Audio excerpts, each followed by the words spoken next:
Hello to our friends joining us via recording. We are starting our class today by talking about how to use the microscope.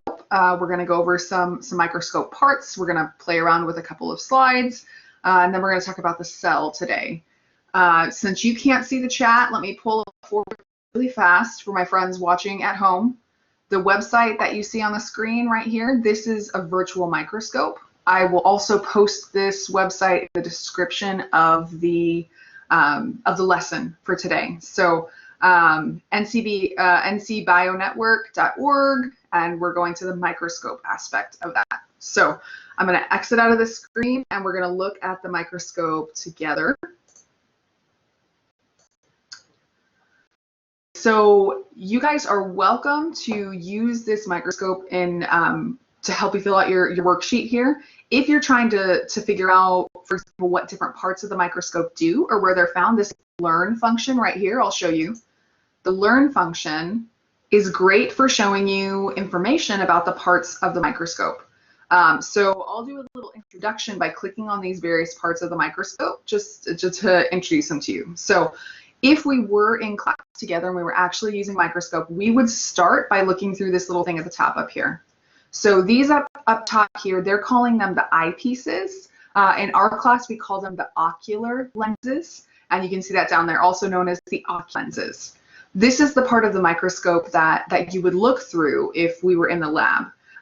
The oculars spread together and apart, so you can kind of swing them out and in to match up with your eyes, but this is the part that you look through. And I'll mention for you with the ocular lenses, all of the oculars that we had on our microscopes in the lab, they all things, as I mentioned here, 10 times. So that number, when you're thinking about magnification, the eyepiece that you would have been looking through, that makes things 10 times bigger by itself. So you could actually pull an ocular lens off and use it to make something look bigger. What really makes things bigger for you too, though, is the fact that we have these little things. If you see them right here on the sides, I'm going to click on this right here to highlight them. These three little things that we see hanging down here are called objective lenses.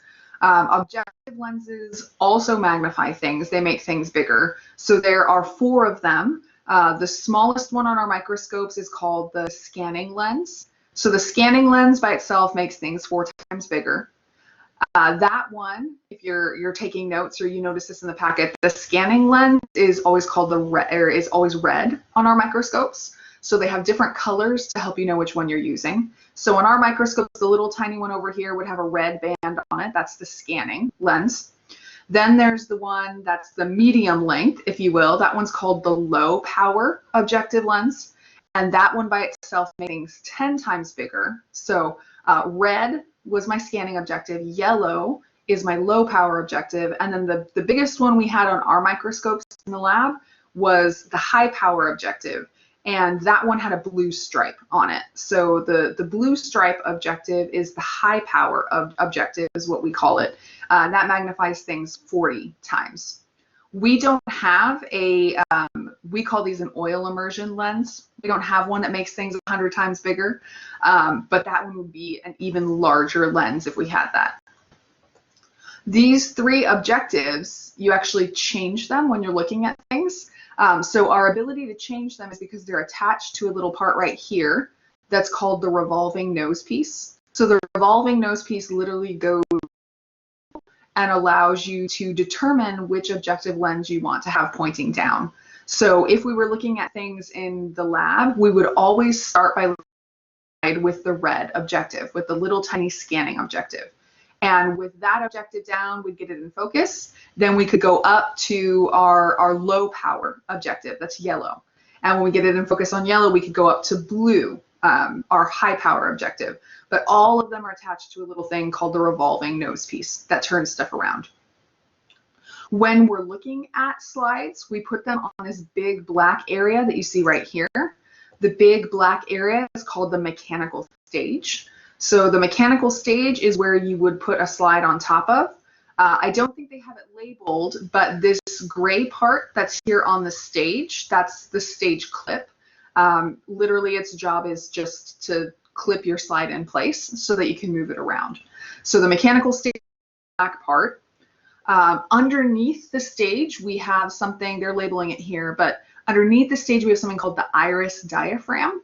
And this opens and shuts to change the amount of light that comes in. So underneath the stage, you can reach down there and move a little knob that makes more or less light come in. So when we start doing an activity here and start playing with the slides, when you are moving around the amount of light that's coming in, you're playing with the iris diaphragm, essentially, if we were actually using a microscope. So you have a slide on your mechanical stage, you have enough light coming in, just that visualization by using the two knobs over here on the right side of the microscope. So I'm going to start with the big one that you see here that's closest to, I'll say this big part here is called the arm that sticks up. So the part that's closest to the arm is called the coarse adjustment knob, and this one's really big. So the coarse adjustment knob, when we turn this knob, it moves the mechanical stage a whole bunch. So you turn that knob and the stage slides up really quickly, or it slides down really quickly, depending on which way you roll it. The coarse adjustment knob is really great to use when you're first trying to find something on your slide. So when we first want to kind of get it in focus, we use that coarse adjustment knob to do it. When it's almost in focus, then we go to the knob that's on the outside that's called the fine adjustment knob. The fine adjustment knob gets things 100% in focus. This one doesn't move the stage nearly as much, so it just goes up and down just a little bit, which is good for us when we start having things like our high power objective down or our low power objective down. When those things are pointing down, we've got to use that fine adjustment, because if we use the coarse adjustment knob, we might bump into our slide and break it. So just a general rule of thumb when you're moving, when you're trying to focus things on the microscope, the only time I get to use the coarse adjustment knob, that really big one, is when I have my scanning objective in place. Otherwise, we can only use that fine adjustment knob that we see sticking out more. Let me look at my questions from the chat. Yeah, perfect. So Nicole's question was what the difference was between the condenser and the iris diaphragm, and Kai nailed it on the nose. Absolutely. This visualization doesn't actually show me the condenser. So the condenser is kind of up under the stage a little bit more. It's harder to see, but its job is to condense the light or to really focus it on the right spot on the slide. Whereas the iris diaphragm will say, are we letting in a lot of light or a little bit of light? So if you've ever played around with, for example, I know on iPhones, for example, you can change the exposure on a picture. Essentially, that's saying how much light do we let in, a lot or a little. That's kind of what the iris diaphragm does, is lets in a lot of light or not a lot of light. The condenser takes whatever amount of light comes in and make sure it goes to the slide. So they're very close to each other. I think we don't even actually ask you to label the condenser because it's like almost on top of or like inside of the iris diaphragm. So we don't ask you to label it, but do know that it focuses the light. That's an important thing to know about the condenser. The only other thing, let me check a couple of these really fast. I'll mention that there's these two things hanging down under the stage, which on my visualization are kind of hard to see. These are called the stage adjustment knobs, or they might be called the slide adjustment knobs in your packet. When you're looking at a slide, and we'll do this here in just a moment, when you look at a slide, sometimes you need to move it closer to you or farther away from you, or left and right to find the right kind of tissue. The knobs that hang underneath the stage, that's what those help us to do. This bottom part down here called the base, and then we've got the arm up behind it. Those really, their function is to help us transport the microscope. If we were moving them in the lab, you would put one hand under the base and one hand up behind the arm. That's how you would move that microscope around. So crash course for us here in the microscope. Let me pull up just to highlight for you a couple of pictures of our microscope before we go back to that visualization. So this is our microscope from the side. So here's those oculars that we started with. Let me get a pointer here. The oculars that we started at the top, the part that you look through. We talked about the revolving nose piece that I see right here that I can use to decide which objectives I want pointing down. My bottom part here that is the base, and then the arm that I use to transport it with. My big knob that's closest to the microscope, that's the coarse adjustment knob, and then that little fine adjustment knob that sticks out here. We can also see the stage and the clip that it's clipped in with. So some of those parts that we saw before. If we zoom in close, we can see a couple of those smaller parts that we talked about. So remember I told you we have 3 objective lenses, 3 different colors. The little tiny one up here that has the red stripe on it, that's your scanning objective that has the lowest magnification. And then we've got our low power objective, that's yellow, and then the high power, the nose piece that you're not labeling on this picture here, but this is the part that would rotate around and allow you to decide which of these objectives you had in place. This whole thing right here is the iris diaphragm, which controls the amount of light like we were talking about. This little part right here, if we were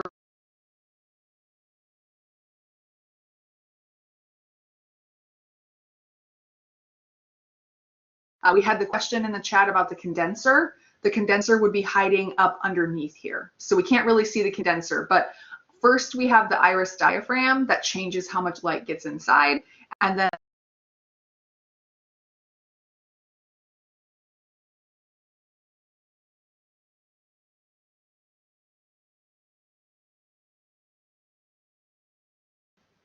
oops, my connection was bad, sorry. Before we start playing with the microscope, do we have any questions about microscope parts or their general functions?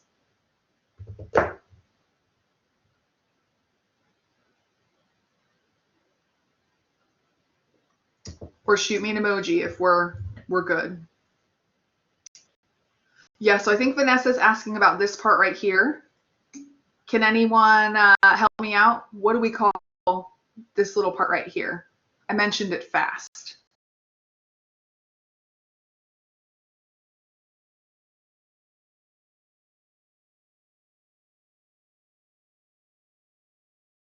Lever.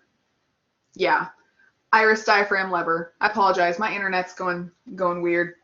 Give me a moment. Let me try to plug in things I should have done before.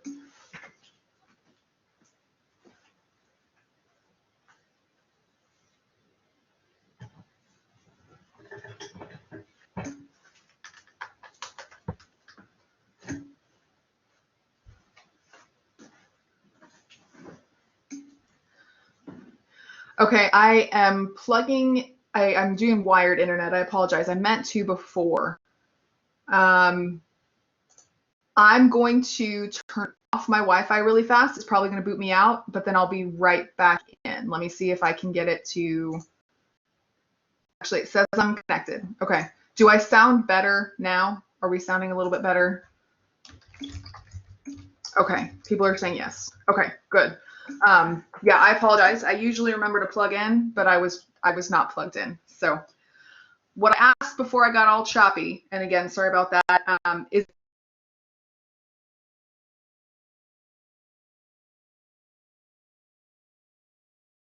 before we start playing parts that that we still have questions about, or do we feel okay?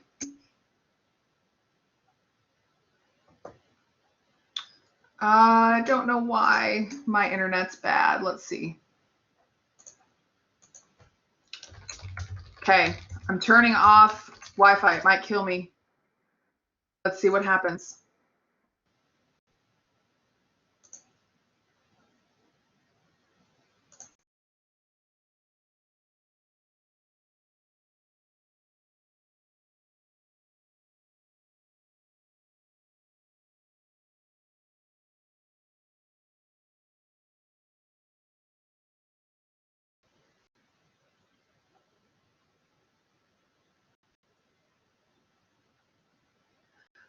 Okay, let's try this again. Are we clearer now, or is it still choppy?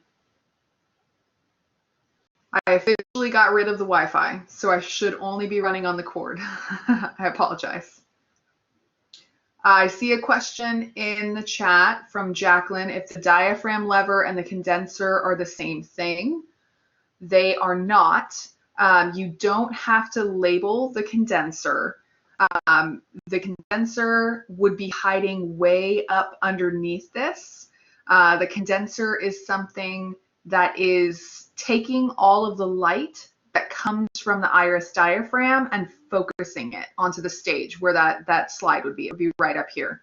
So the lever is going to change what's going on with the iris diaphragm.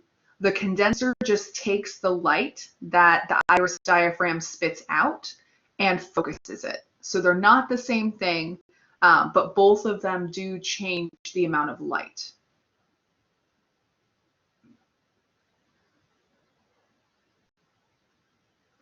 Were we able to hear that? I hope.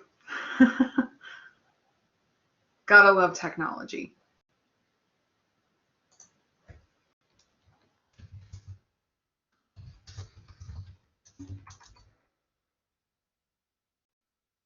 Vanessa asks, can we adjust the condenser? I believe you can.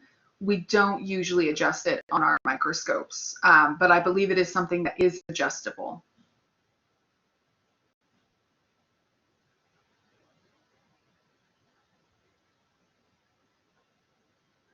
Okay, do me a favor. I'm afraid, I hope that you guys can hear me. Can you raise your hand if you can hear me? There's a little raising his hand guy under the picture. Okay, so we can't hear me. We don't have questions. Perfect. Okay, I feel much better then. Okay. I was nervous that I cut out, so. Okay, well, let's do a last call here for any questions about parts. We feeling good about parts? Because if so, we'll go ahead and we'll play with that microscope. I got at least one thumbs up. Sounds good. Okay, so let's go back to our microscope. So hopefully you still have this website up for you. I'm going to go back to the main screen. If you were tracking with me, go ahead and click back to the main screen. What we're going to do now is we're going to click on the Explore button on the main screen. So click on Explore.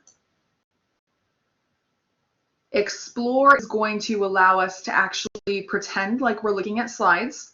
So here's the microscope with all those parts we've talked about, the ocular that we'd be looking through, those objective lenses that we see here. So what we're going to do is go ahead and click over here on the slide box to the question mark where all those slides are. We're going to look together at this part that says human right here. So click on the part that says human. So it opens up the slide catalog. In the slide catalog, look at human slides. The one that I want us to look at together is this one right here that's labeled elastic cartilage. So when you're in, let me go back and show you again, in case you weren't tracking with me. We click on the slide box.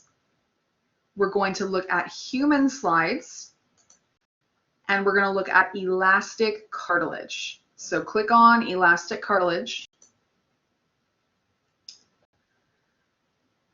Now, every time you look at a slide on a microscope, you always start with your scanning objective, your 4 times magnification objective in place. When you first put that slide on the stage, it's not going to be in focus. Since we have our scanning objective in place, we are allowed to use our coarse adjustment knob. So this part here that says coarse focus, since we're using the 4 times objective, we can use this to make things more in focus. So when you pull on that lever to bring it more into focus, notice that I can get it pretty close to focused with my coarse adjustment knob. If I need to do any work, I can come over to the fine adjustment part over here, and I can roll that in my mind. I'm turning it to make it a little bit more focused. See how it's a little bit crisper now? If like it was a little bit dark, I could go through and change that iris diaphragm lever to make it brighter. See, way too bright. or back to about good. You know, that's a little washed out too. There we go. Now watch on my screen over here. I'm going to play with my coarse focus knob and get things out of focus to show you. I want you to watch mechanical stage right here, okay? So watch this stage really fast. I'm going to go nuts with my coarse adjustment knob and roll it a lot and roll it a lot. See how much my stage moves when I use that coarse adjustment knob? That is why when you're using a microscope, we only get to use the coarse adjustment knob when we have our scanning objective down, our smallest objective. There's this thing that you're supposed to learn about in your packet called the working distance. I'll type it in the chat for us just so everyone knows what we're talking about here. The working distance is the amount of space between the end of my objective and my stage. When I have my low power objective or my high power objective in place, my working distance is really small. In other words, there's not a lot of space between the stage and the lens. My thing doesn't show it here, but it is possible if I raise this all the way up and I have one of these two objectives in place, it would be possible for me to actually crack a slide because I could push it all the way into these objectives. That's because the working distance space between the end of the objective and the stage, it gets smaller and smaller the more power these objectives have. So I use my coarse, see how it moves things so much.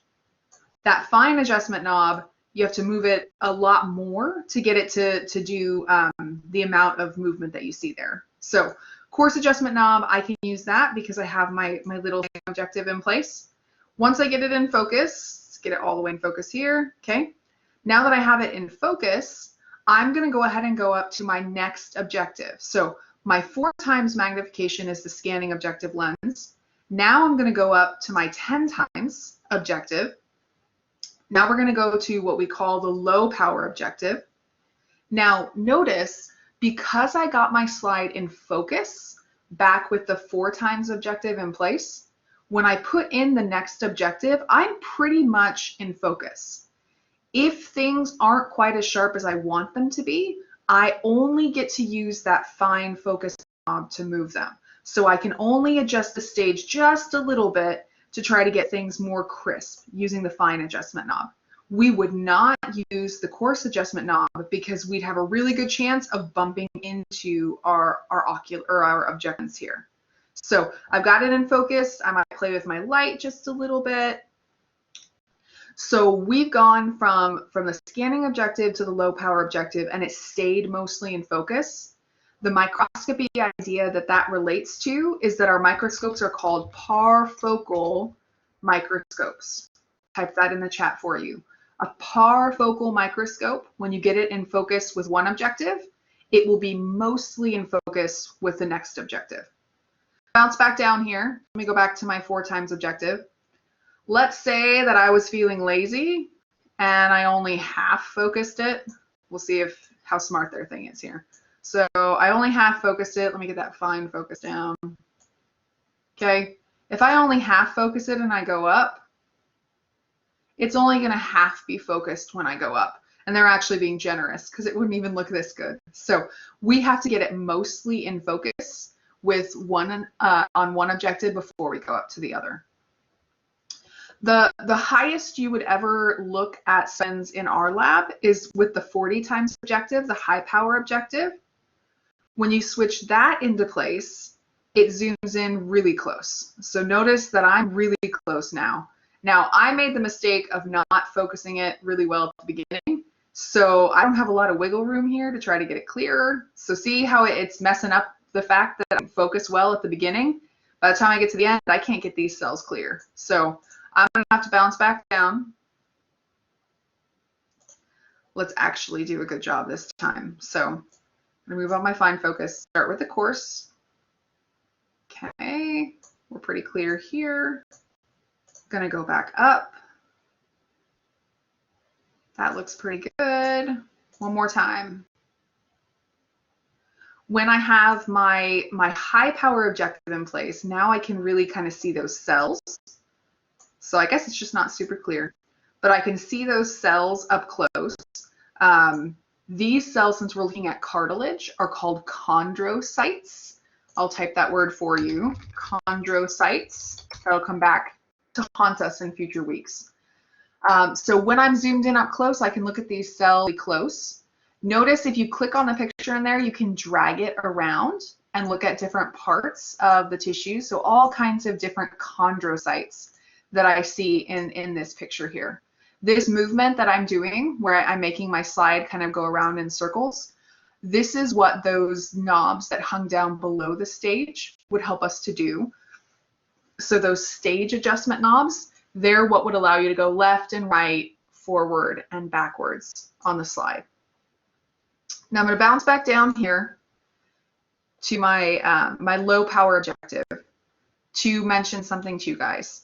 On this slide is labeled elastic cartilage. And elastic cartilage is what we see in here in the middle of our slide. On this slide, I also have, up in this area here, this is adipose tissue, as in the type of tissue that you read about with brown fat and white fat. This is adipose tissue up here. If we were using an actual microscope, you decided to leave this adipose tissue right in the very center of what you were looking at, when we went up to the next objective, it would zoom right in on the adipose tissue. Unfortunately, that's the one way that this simulation isn't accurate, because it doesn't zoom in on the adipose tissue. But here's another microscopy idea for you. It's called field of view. Field of view is the amount of the slide that you're seeing when you look through those ocular lenses. So the field of view that I see here includes some elastic cartilage down here, and it includes some adipose tissue. Each time you increase the magnification, whether it's going from the scanning objective to the low power objective, or whether it's going from low power up to high power, you zoom in right in the middle. So the big idea with field of view is make sure what you're looking for, in this case, that's the elastic cartilage right here, make sure what you're looking for is in the center of your field of view. Because when you bump up to the higher power, you want to make sure that what you're seeing is the type of tissue you're actually looking for. So again, this simulation doesn't quite mimic that, but the field of view is everything you can see. If what you're looking for isn't in the middle, you're in trouble. Okay, so I have looked at this slide with the high power objective, 40 times objective, with the low power objective, the 10 times, and the scanning objective, the 4 times. I'm done with this, so I'm going to go ahead and remove my slide. What I want you guys to do, and I'll pause for a moment here, I'm going to open up my slide box again. I want you to pick one more slide, and some of you are like, dude, teacher, I've done like 10 slides. So some of you are ahead of me. I want you to pick one more slide and just play with it really fast. What I want you to play with, let me show you something really fast. It always defaults to starting with the 4 times objective in place. Some of you may have already seen this, but if you try to skip an objective, it's not going to let you. So, I guess that wasn't quite in focus here. Let's try again. So I'm at 4 times. I want to cheat, and I just want to go to 40 times. I'm just going to put down my high power objective. Check this out. When you switch lenses, we have to go in order. That's part of a parfocal microscope. We got to make sure that it's focused in the lens ahead of it. So I've got it focused on 4 times. I'll go ahead and bump it up to 10 times, and it's going to let me do that. Okay, I notice I'm a little off in my field of view, so I'm going to light it up, focus it just a little more, and then we're going to go all the way up to 40 times.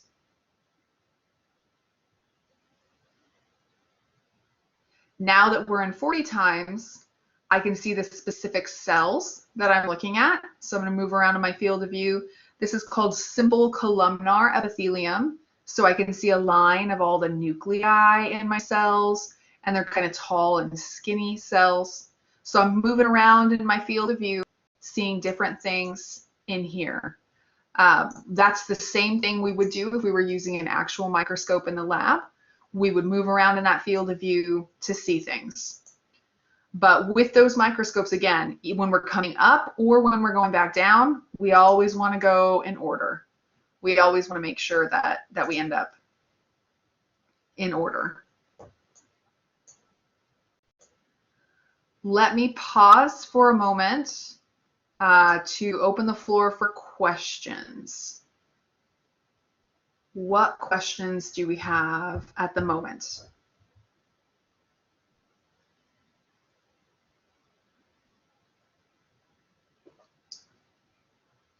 It's a fun website to play with, right? Or maybe I'm just too much of a nerd, so I like it too much.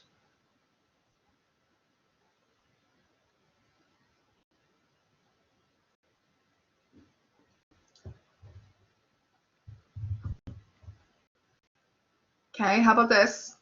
If you feel good about playing with the microscope, give me an emoji. Thumbs up, okay. Karina says she wasn't able to do anything. I wonder, Karina, if it's because we have the video running for Blackboard Collaborate and this website. Maybe try the website again later to see if it works when you don't have the video streaming. Maybe give that a try. Vanessa asks, with the oil immersion lens, what you'd be looking at. You'd be looking at the same thing. It zooms in even more. When you would see, let me show you, oil immersion lens, we actually don't use in our class, but in microbiology, you use it a lot. So I'm going to pull up a bacteria slide here. We'll do a gram stain slide here.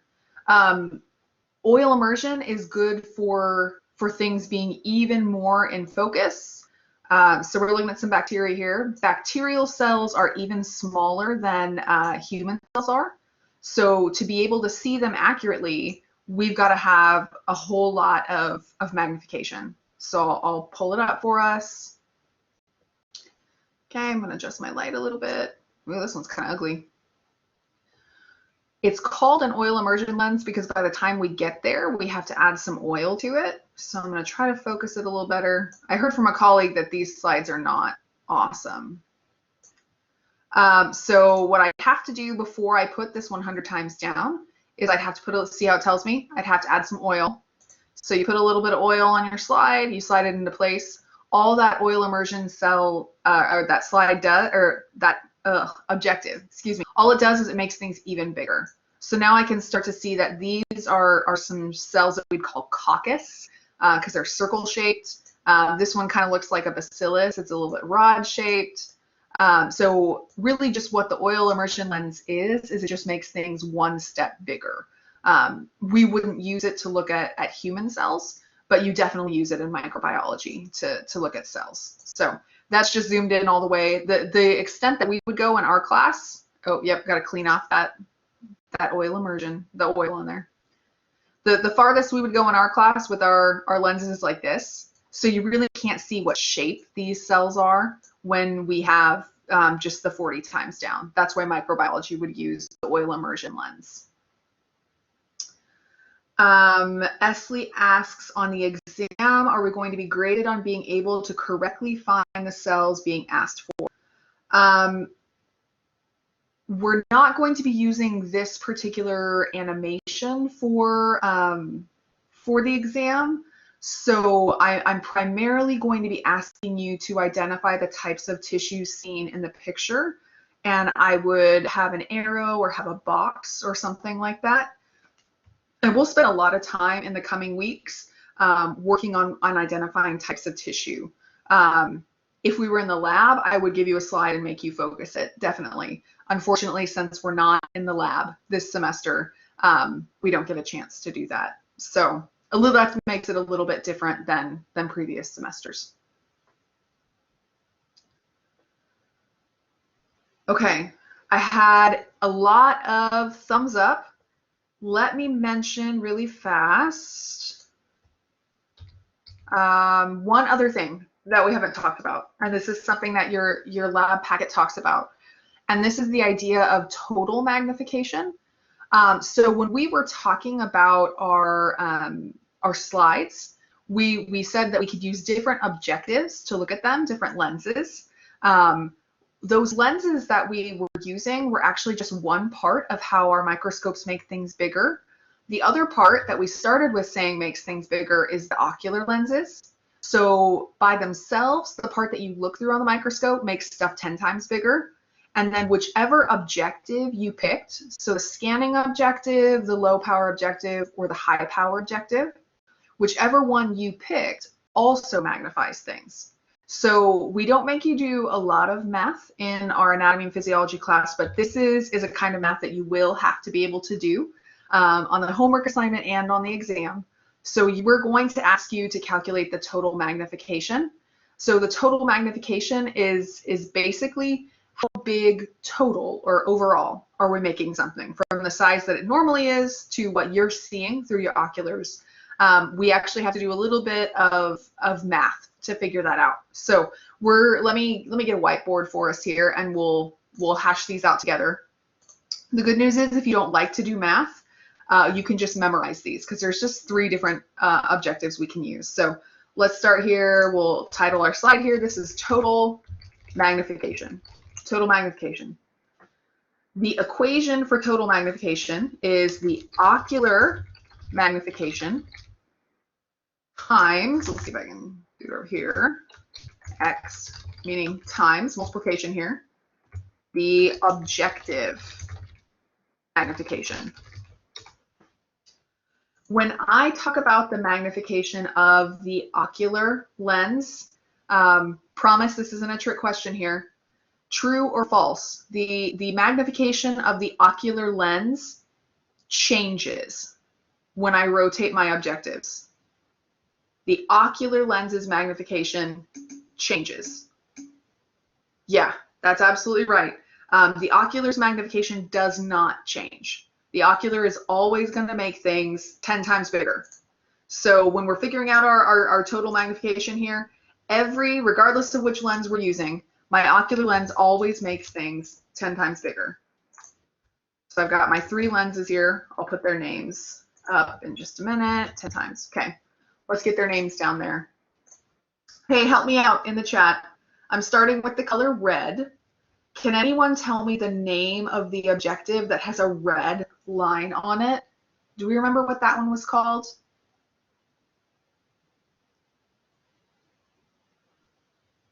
Yeah, Nicole is voting scanning, and she's correct. The scanning objective. That's my smallest one. Then I'm not going to use yellow, I'm going to use orange here. Then we had what we called the low power objective. And then finally we went up to blue. That was my high power objective. Okay, so this scanning objective, that's my lowest power objective.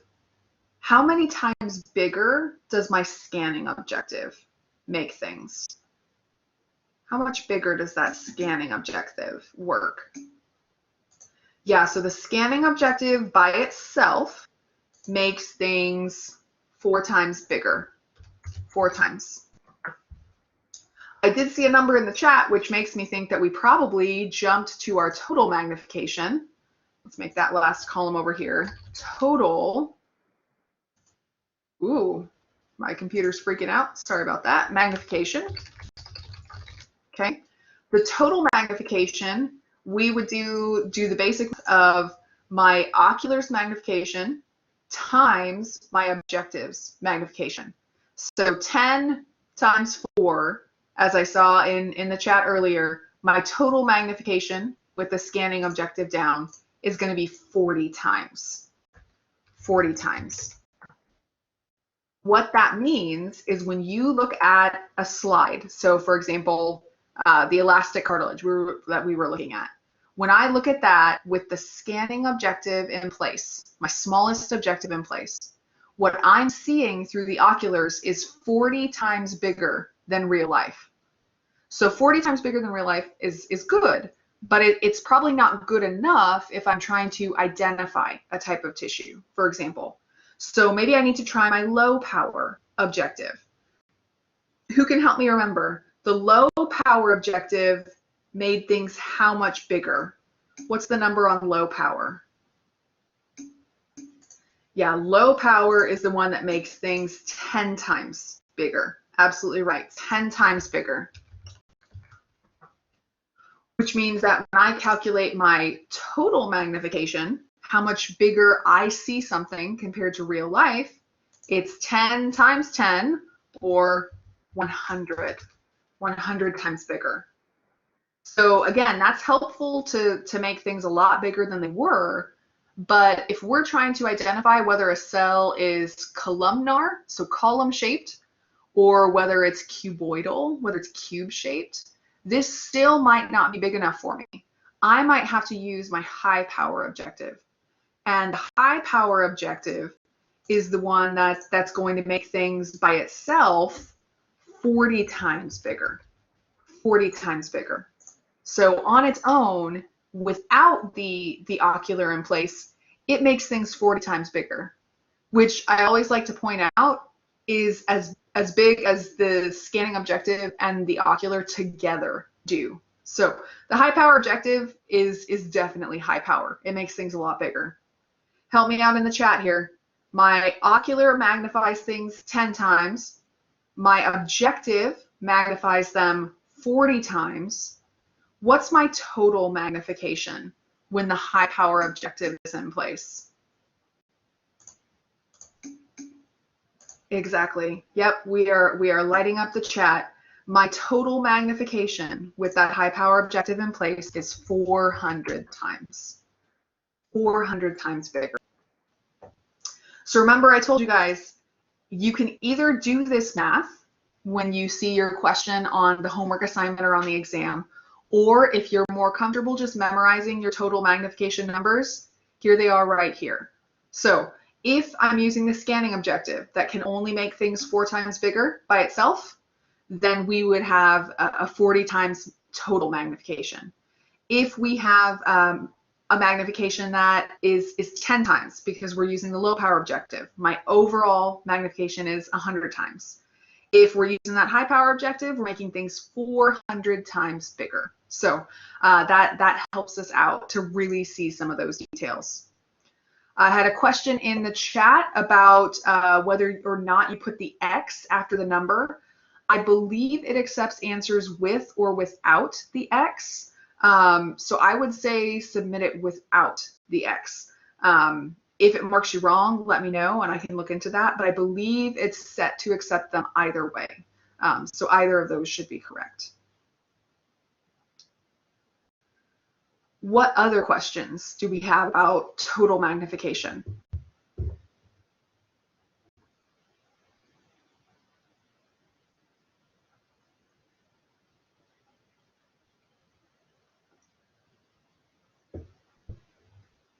Okay, none in particular. Well, let me show you guys. There's one other topic in, there we go. There was one other topic about microscopes that you guys needed to be familiar with this week, and that is the idea of something called the depth of field. So the depth of field with our microscopes is essentially how deep into the slide you're able to focus when you're using a particular objective lens.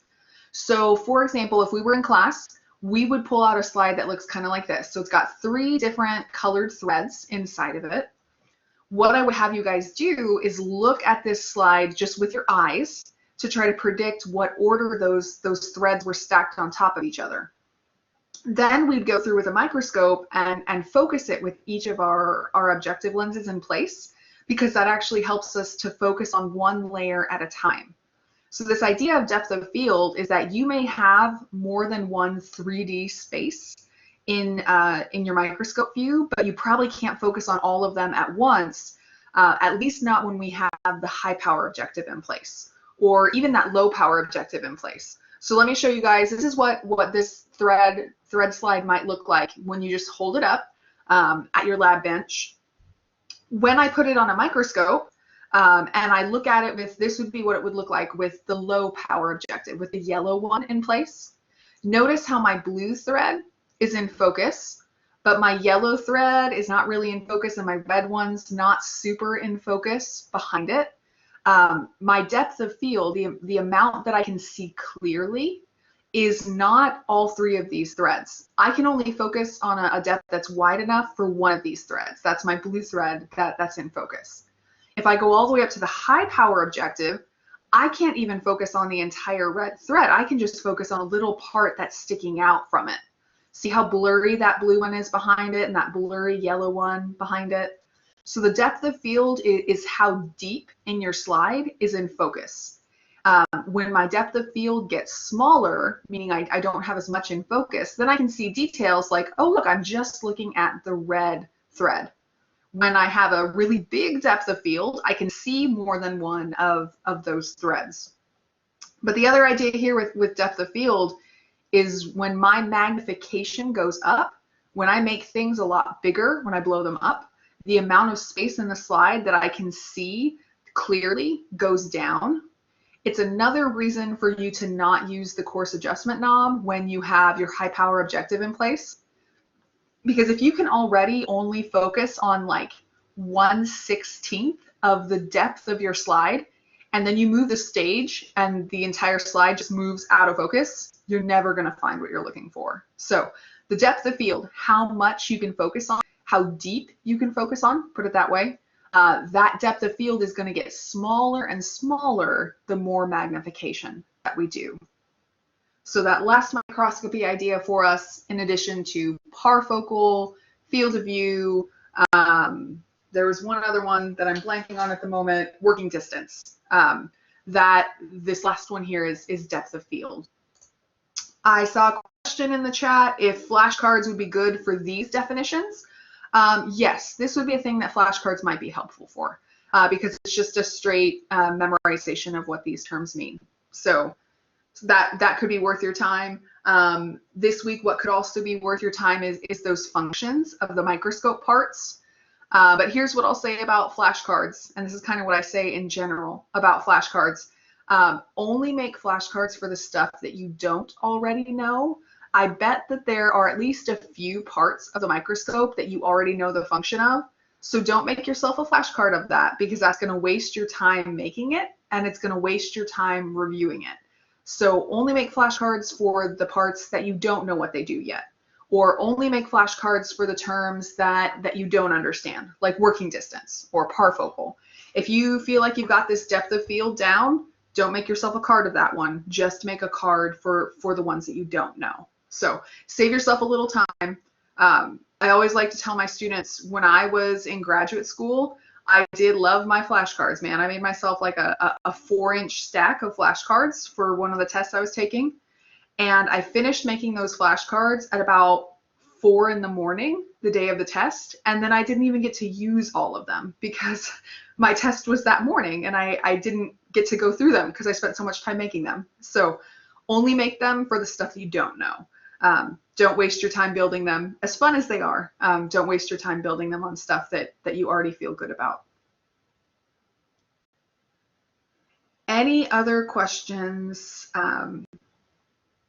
about microscope stuff before we transition into cells?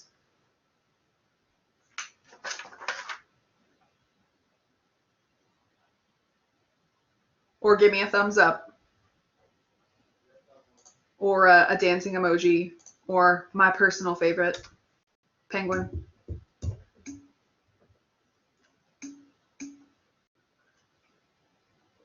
Nice, unicorn. I like that. I haven't seen that one yet. I was in a meeting with some of my fellow faculty who are teaching this class this semester. And we went through and we found all of the anatomy emojis. So there's like a brain and a strand of DNA and a bone. So like eventually we'll have to dig through and find them all, right?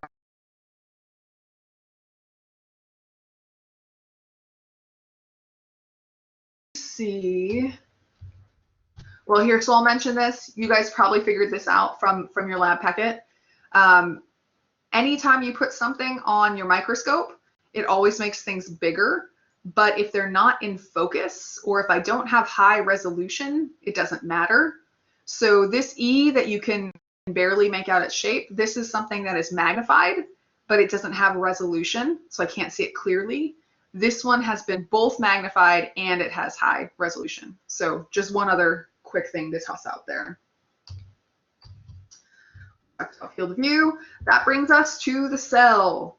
I am going to, instead of spending a lot of time right now on looking at this cell, what I want to do with you guys is actually look at visible body. So I have pulled up the cell. Let me see if I can get there quickly to show you how I got there. Bear with me. Okay, here I am inside the class. We're here in week 2, so I'm going to open up week 2 because here's where we are. My computer's like, oh, no, you didn't. There we go. Okay. Here's the worksheet that you already printed and are working on. Here's where I am right here, this practice thing. So when you click on practice and it takes you to this option here for the organelles, notice that we say this is ungraded. There's no points associated with this, but you can use this to practice finding the organelles. So if you click here, I already clicked there, but if you click right here on the assignment that has organelles, this is what will pop up for you. And maybe will look a little different because I've dissected some stuff away, but this is where it takes you from there. So how did I get to this visualization? Show you again. It's that practice thing. That's what those practice things are for, to give you an idea of what kind of things you're going to have to identify in your visible body homework. So let's go back. When I look inside the cell, we already talked a little bit about our organelles when we were having class on Monday morning, because we talked about how the things that you need to survive are kind of the same things that a cell needs to survive. So one of the things that I said during our class on Monday that we needed to survive was like a planner, for example, or something that runs the show. So this part of my cell here in the middle is the nucleus of the cell. It's the largest part. The nucleus of the cell has this little thing in the very middle of it called the nucleolus. The nucleolus is actually used to help build ribosomes. Ribosomes are little protein building machines that you have inside your cell. So here's where they come from, where it all starts. Inside the nucleus, we don't normally see the DNA arranged in these little X's. These little X's are called chromosomes. We only see chromosomes when a cell is getting ready to divide. So this cell must be getting ready to divide because it has its DNA all in these little chromosomes. Normally, the way that you're going to see DNA inside a cell is something that we'll talk about next week called chromatin, which is kind of like, I like to call it a spaghetti noodle mess. So normally the DNA is going to be all squiggly and all over the place. But on this particular one, we can see those chromosomes. It's condensed down. The nucleus has its own membrane on the outside.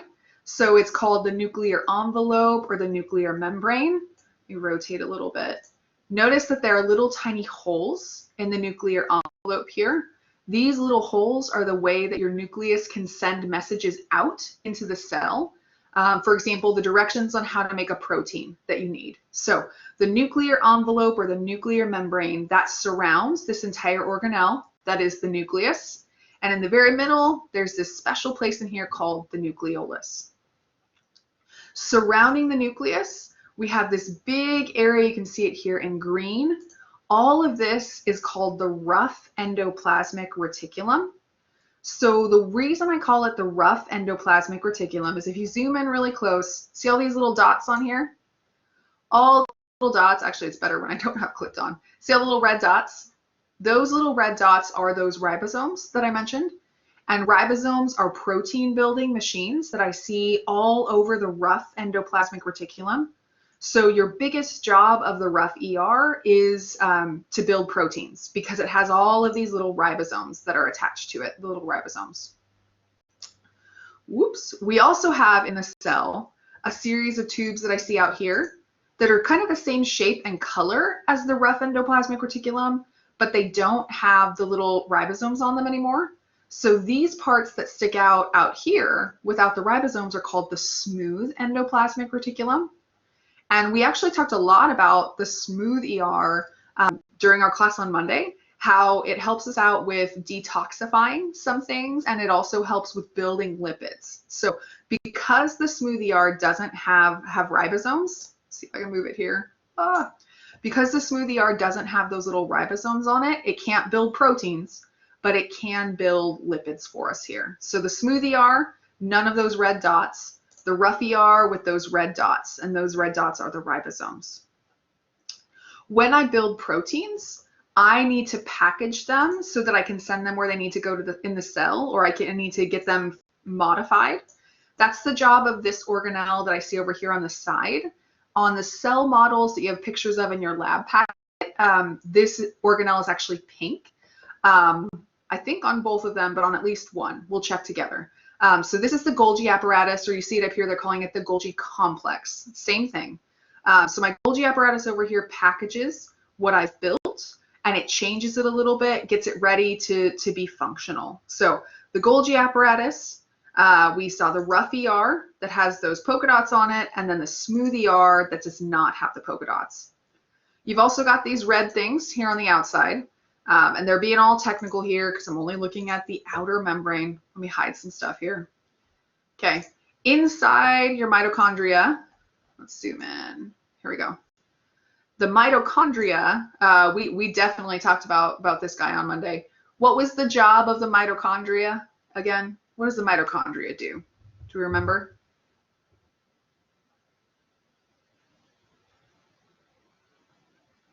Y'all are like, oh, she's not just talking anymore? There we go. Yep. We talked about on Monday how the mitochondria makes your energy, and what we call energy in our class is ATP. So this is the place in the cell where I make ATP. I actually technically make that ATP inside the membrane right here. So you see this weird looking pattern inside here. This is where all the proteins that make ATP are found. Esley asked, what does ATP stand for? I'll type it for you, and then I'll say it. It's called adenosine triphosphate. Adenosine triphosphate. And we will talk more about where the energy of ATP is actually found. It's inside the bonds that connect the phosphates together. So it's called triphosphate because there's 3 of them. So I put a bunch of energy inside my chemical bonds, and I do that inside these membranes right here where they build the ATP. So the mitochondria, when we look at it on our lab models, you see this pattern right here to help us know that these little folds inside here make the energy. So that is a mitochondria for us. Let me move a little bit. A couple other organelles that we're not going to ask you to identify because there's not a good way to tell the difference between them.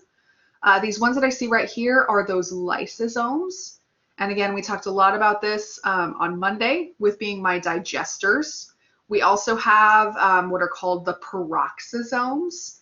These are the ones, if you guys remember, I said they helped us with free radicals. So those things that like to mutate your DNA, peroxisomes take care of those for us.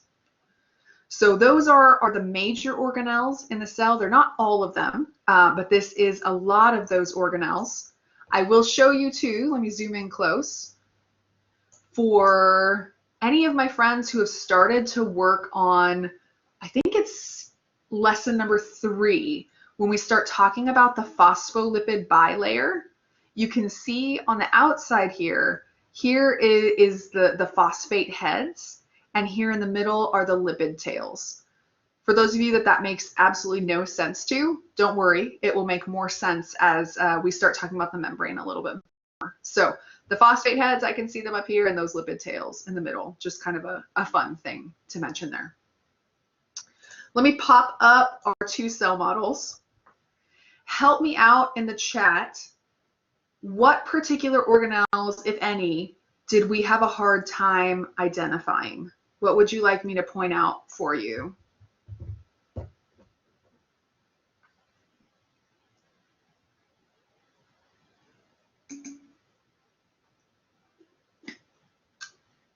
Okay, so Nicole is asking about the lysosomes. You don't have to identify those. They aren't listed as one we have to find. And we don't really see them on this cell model over here. We would see them over here, but it's hard to know the difference between a lysosome and a peroxisome. My guess would be that this is a lysosome and that this dark one over here is a peroxisome. But we don't ask you to identify those just because there's nothing that says for sure which is which when I look at them. So this would be probably would be a lysosome and this would be a peroxisome over here. I've got a couple of questions about the nucleus versus the nuclear envelope. So the nucleus is everything that I see here. The nuclear envelope is just this membrane that's on the outside. Same deal over here. All of this is the nucleus. The nuclear envelope is just this white part here. So when you're doing the homework assignment, if you see a bracket, that's going to ask you for the entire organelle, the nucleus. If you see an arrow that's pointing just to the membrane, that's the nuclear envelope. Same thing over here. So if I'm pointing just to the white part, that's the nuclear envelope. A bracket around it, that's the nucleus. We also have these little balls that you see inside here, these little marble looking things. Can anyone help me out with what this represents in the middle of the nucleus? What would I call these little things in here? Yeah, absolutely right. These represent the nucleolus. That's the little thing that we mentioned that makes the ribosomes. So the nucleolus inside the nucleus. And remember, I told you guys that technically DNA doesn't usually exist as a chromosome. Usually it looks like a spaghetti noodle mess. So I know it's kind of hard to see in this picture, but if we were in the lab, this is kind of like fuzzy stuff. All this black fuzzy stuff inside here, that's what the DNA actually looks like. Or you can kind of see the little stringy blue inside here. So normally our DNA looks pretty fuzzy. Like we see in here. Normally it's not those chromosomes, those X-shaped things. It's normally all over the place so that we can use it to actually build things. Hey, I always like to point out when I'm in lab together with my students, these little things here that kind of look like licorice on this model, or these little ones over here kind of look like churros. What are these little churros or the little licorice thing? What do those represent? Do we know?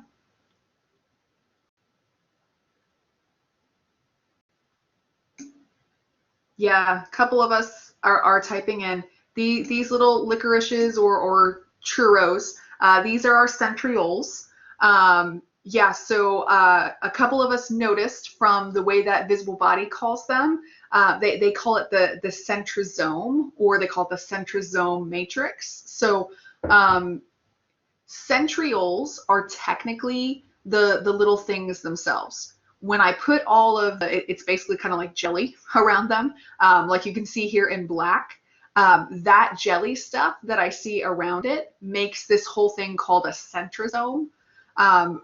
For our lab homeworks and our lab exam, we're going to call these guys centrioles. But just as a heads up, when I put them with their jelly stuff, then we call them centrosomes. That's why Visible Body has them called a centrosome. But you'll see on your lab packets or on the lab homework, we call them centrioles when we're pointing just to the licorice or just to the churro in there.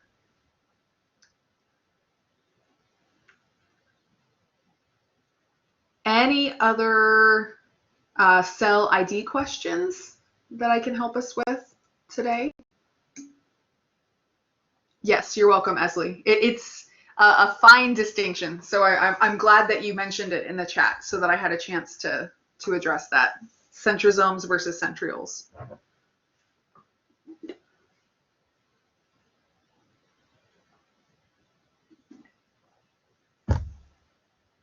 Well, I'll mention here too, while we're at it, remember how when we were looking at the mitochondria in Visible Body, we could see all those little membranes inside there? So you can see that on each of the mitochondria. You can see the different membranes that are inside of it where it makes that ATP inside those. So that's my tip off for finding those mitochondria. You can see it over here too.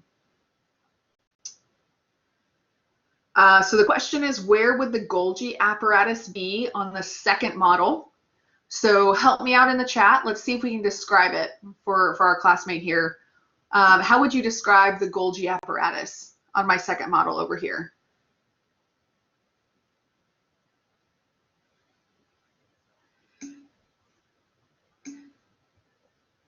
Nice. So yeah, this pink thing over here, I like the description of it, kind of like a squid or like a hair dryer. That's because I can see the little air coming out, but I also like the squid idea. Yeah. So long answer short, this is the Golgi apparatus over here. And I'll mention that on this particular model, I don't think you can really see smooth ER. So smooth endoplasmic reticulum is just like rough endoplasmic reticulum, but it doesn't have any ribosomes on it. I don't think on this model there's a good place to mark where smooth endoplasmic reticulum is. Yeah, if you labeled pictures are gonna say that it's this part right here. And if you're labeling it, that is the best place to label it for sure. But when you look at the model, it kind of looks like that's just part of the rough ER where they just took the membrane off. So absolutely, if we're trying to label it, this is your best bet, these parts here. But full disclosure, I'm not going to ask you that on a homework assignment or on the exam where the smooth ER is on this model, because you can see it so much better on this model over here. So see these places here where I've got the flat sacs that don't have the little parts attached to them? All of that is smooth ER, and it's definitely smooth ER. So this is the most likely place for it to be on this model, absolutely. I am never going to ask you that on a homework assignment. Make sure we know it on this one over here. So all of these places with the flat sacs, no bumps on them, that's my smooth ER. I can see it over here.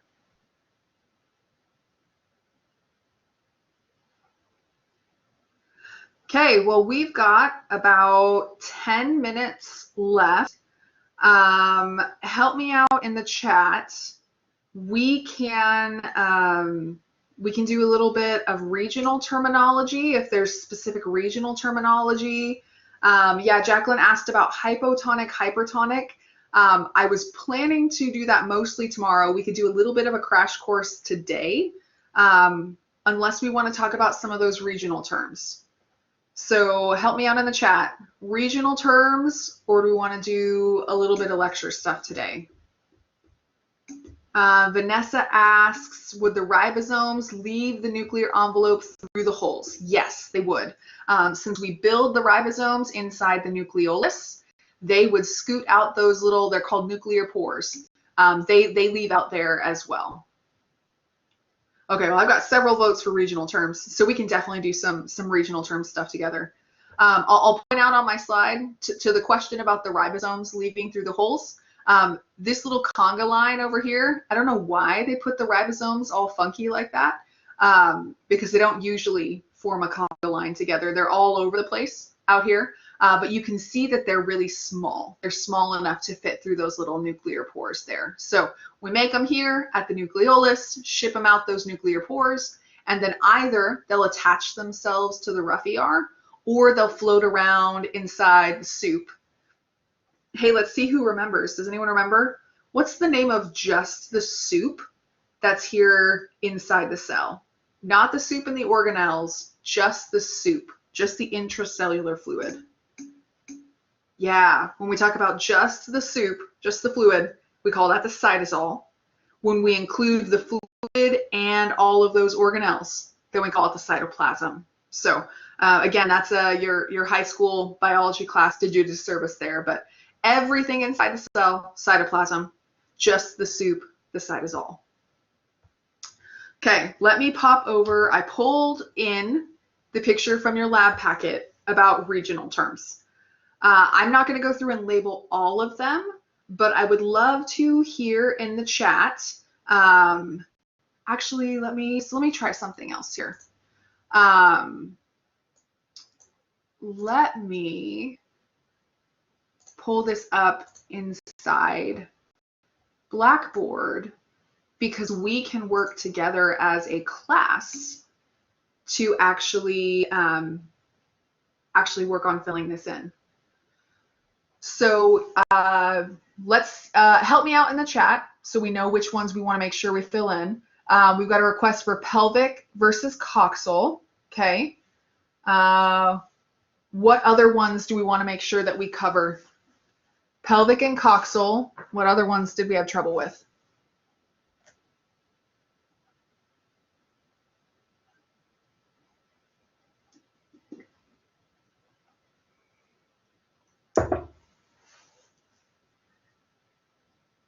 We're scouring our notes to see.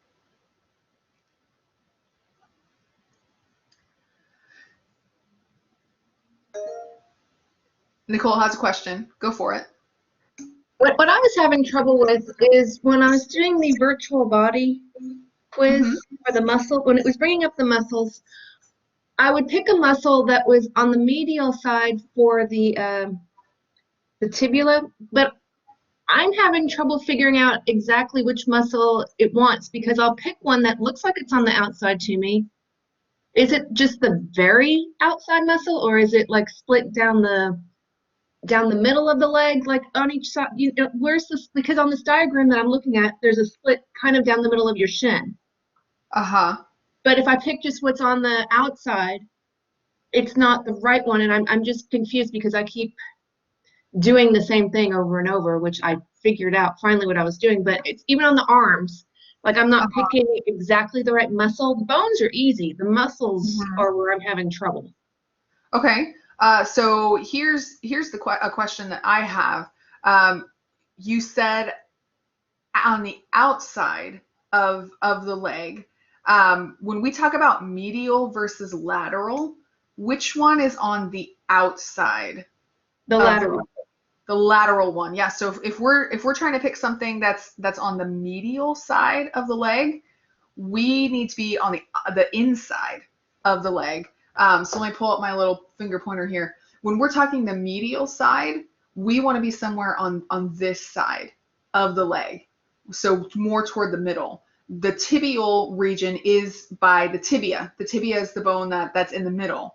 The fibula is the one on the outside. That'd be my fibular region. So these are bones that are more toward the outside of the leg. So we're trying to pick something that's closer to the middle versus closer to the outside.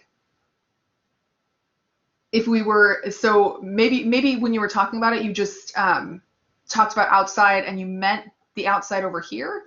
But if not, if we were picking something that was over here, that would actually be something that'd be in the fibular region. If we're picking stuff that's over on this side, that would be in the tibial region. I don't know if that answered the question or not. Well, it just seems like there's more than just one muscle in the leg on the lateral side. There's more than one right answer for those questions. Absolutely. Okay. Same thing with the arm ones too. It's not that there's one particular muscle that's correct for those questions. There's multiple that are correct. Everything that's on the lateral side, everything that's on the medial side, depending on the term that you got. Absolutely, there's more than one right answer. Yeah, so Jacqueline said she had a little bit of issues with the fibular one as well. So I will,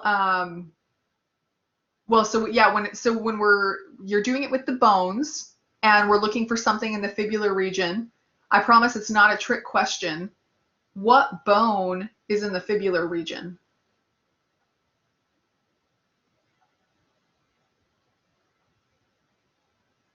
I promise it's not a trick question. Yeah, there's only one bone in the fibular region, and that's the fibula. There's only one bone in the tibial region. That's the tibia. When we talk about the radial and the ulnar regions, there's only one bone in each of those places, the radius and the ulna. Yeah, it felt like a trick question, right? It's not. And that's kind of what our goal was with some of these regional terms, was to help you realize that knowing the names of the bones helps us to find the regional terms. So for example, let me pull over to the other screen here so I can see it bigger. Okay, there are several of these regional terms that you guys are learning that are directly related to bone names. So this one right here is the bones of the fingers.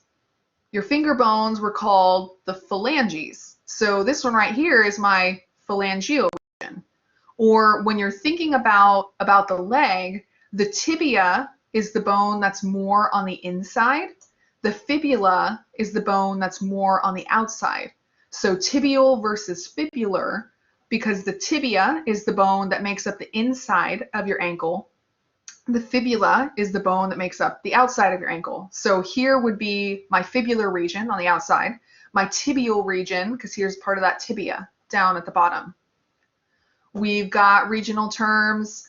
So this one right here, this is the name of the bone at the back of your hips called the sacrum. So that's my sacral region. All of these bones here in the middle are called the vertebrae. So that's my vertebral region. We learned some of those skull bones. So the regional word terms in the head, this is the skull bone, the very back of the skull. Does anyone happen to remember? You don't have to type the whole name. You can type like the first 3 letters.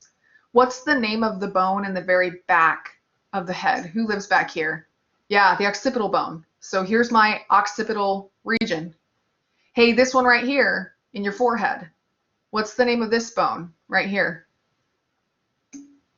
Yeah, that's my frontal bone right there. So many of these regional terms are based on bones. So consider that, and I know we didn't really look at a skeleton together. We didn't have a lot of time for the bones, but consider that with the skeleton. When we're talking lateral and medial, which one is closer to the middle of the body? Which one's farther to the outside of the body? That applies to the arm and to the leg down there. I do want to make sure before we run out of time, the question was coxal and pelvic, I believe. The term coxal specifically refers to the hip. So the coxal region is the hip region. On my picture, the hip region is highlighted right here. So the hip in particular is the coxal region. The pelvis, when we're trying to find the pelvic region, think of that more in terms of there's something we call the pelvic brim, which is like the front of your pelvis. The pelvic brim is right here in the front. So here's my pelvic region here in the middle. And the inguinal region, let me see if I can find my tag for that one. Actually, I think we didn't tag the inguinal. Let me confirm that.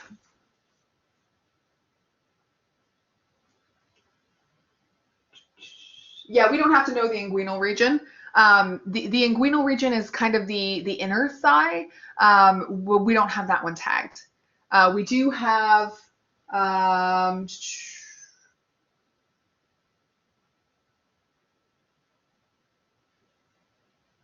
well, now I'm trying to scan my paper and I'm struggling here. Okay, here we go. So we have, let's type them in to make sure we got it up there. We have the coxal region that we labeled right here. We've got the pelvic region that we labeled there. And then my last region is the one in the front, the pubic region. Get that right there. The pubic region is where you find your pubic bones. Those are, remember that the hips are made of 3. So we've got the pubis that's in the front. We've got the ilium. That's what you put your hands on. So that's the top of hips. And then we've got the ischium that you sit on. So 3 bones. The pubis is the one that's in the front. This is my pubic region here. So Jacqueline asked, all hip bones are in the coxal region. So the hip bones together are called the os coxae. So yes, generally speaking, but when we talk about the coxal region in particular, we are really focusing on the hip. Os coxae are the hip bones. So the hip region, where they all 3 come together to make the place where your femur attaches to, that's where you should learn the coxal region. Technically, all of them are called os coxae, the hip bones, but we're learning their specific names that we see here. And then the last question I see in my chat to mention is the acromial region. The acromial region is that top of the shoulder region, so I'll label it for us up here, acromial. What I want you to do to help you remember the acromial region is do a Google search for the scapula, because the scapula has a part on it called the acromion, and we will be learning that acromion in the second half of the semester. So that's where the regional term acromial comes from, because it's the part of the scapula that reaches around toward the front. So the acromial region is the top of the shoulder. It got its name from the acromion of the scapula. Here's how you spell that part, acromion. The acromion of the scapula. Yes, you're welcome. All right, we are pretty much out of time for today. So I'm going to end the recording, and I'll stick around for a couple minutes for any questions that we still have. So bye to our friends on the recording.